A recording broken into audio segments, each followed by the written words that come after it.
Special weather statement is in effect for much of Ontario as freezing rain is on the way. Ontario have literally frozen over. Trees, roads, and power lines crusted over with layers of ice. Here's my setup. This is how I took cover. So with this 3.6 that's stuffed into this Jeep, there's so much crap you have to remove. So here's me removing the battery tray for some reason, and then that's the air compressor parts falling off of it. Nice little time lapse of all the pulleys and everything, all the air intake manifold and all the top end stuff that has to come off just to get to the timing chain. It was pretty much raining and cold the entire process of this.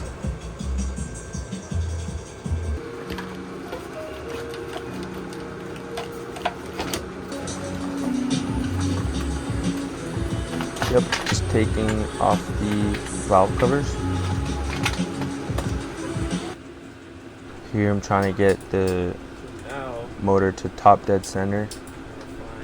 There's just a point where I had a little rod going into cylinder 1 to just find the highest point of that rod, and then that's where I left it. And with all the marks on the camshafts, on the exhaust exits on the camshafts, it all lined up. So it wasn't my only point of reference using that little metal rod, but there's all these nice marks everywhere. So I got this cool little tool from Amazon to lock the cams in there. Slowly but surely getting there. And started breaking all these little these gears and tensioners loose, like just taking these bolts off.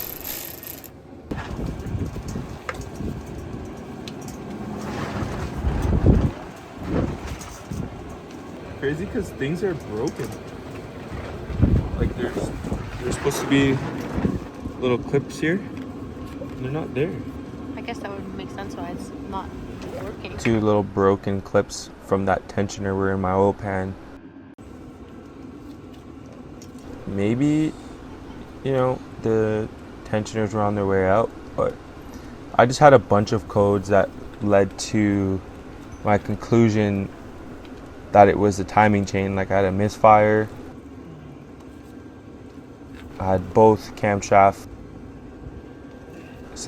positioning sensors like giving me codes, and I had a couple other codes that I thought correlated to the sensors or the timing chain being off. So I just thought it was good maintenance anyways to put in a new chain. So just removing everything slowly. This is my first time doing this, by the way. And the first time I actually put it all back together, I did the timing 1 tooth off. So make sure all the marks are exact where they should be. Looks pretty cool. It looks really cool. Everything's off. Wow. Squeeze through a little bit. You're building the engine. Why? Doesn't it look cool? Doesn't look cool? Why are you hating?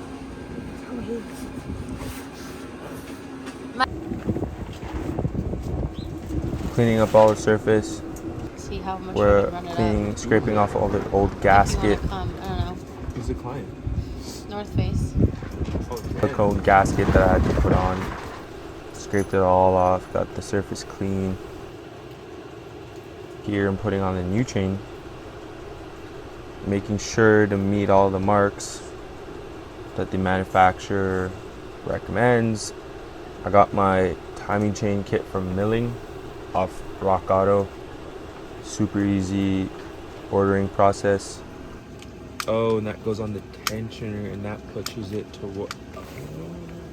It's about here 10 everything's inch all pounds, on and which needs like putting it all finger back tight or together. whatever, I guess. So that's over there. This is the oil pump gear with chain. There's no marks on there, just a weird slot.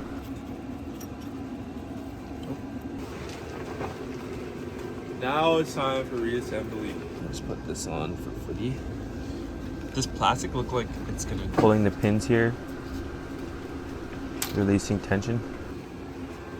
Oh. Worse. Now it's all tight.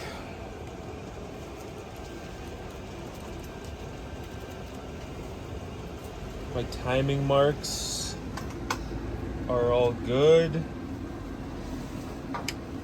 The colored piece of the chain is matched with my exhaust on the cam. Pretty freaking dead on, if you ask me. That's no cap, son. Hopefully it doesn't blow up, but I don't think so. Right? Whoa. Had my assistant put all the new gasket on, like the silicone. It was pretty cool putting it all back together. I've never done anything like this before on an engine. It was a cool process. I picked a crazy time to do it, but only time I saw fit to do it before the weather got really nice and I want to skate. So I just did it, sent it. I broke a transmission line. It was pretty corroded. So that's the leak I have now. It's just like this transmission line that goes to one of those coolers. So it's leaking pretty good, but it's like $200, but it's not like, hard to get to area. So new line on there, looking spiffy. Was super easy to do without the tool. I will say, if anyone runs into that problem, you don't need that tool. You just need a screwdriver just to pull the little clamp off. First start.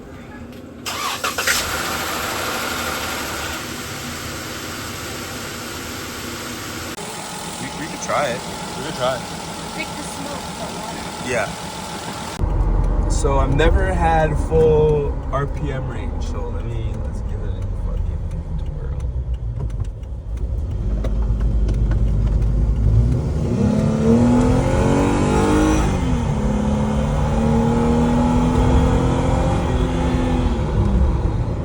Yo.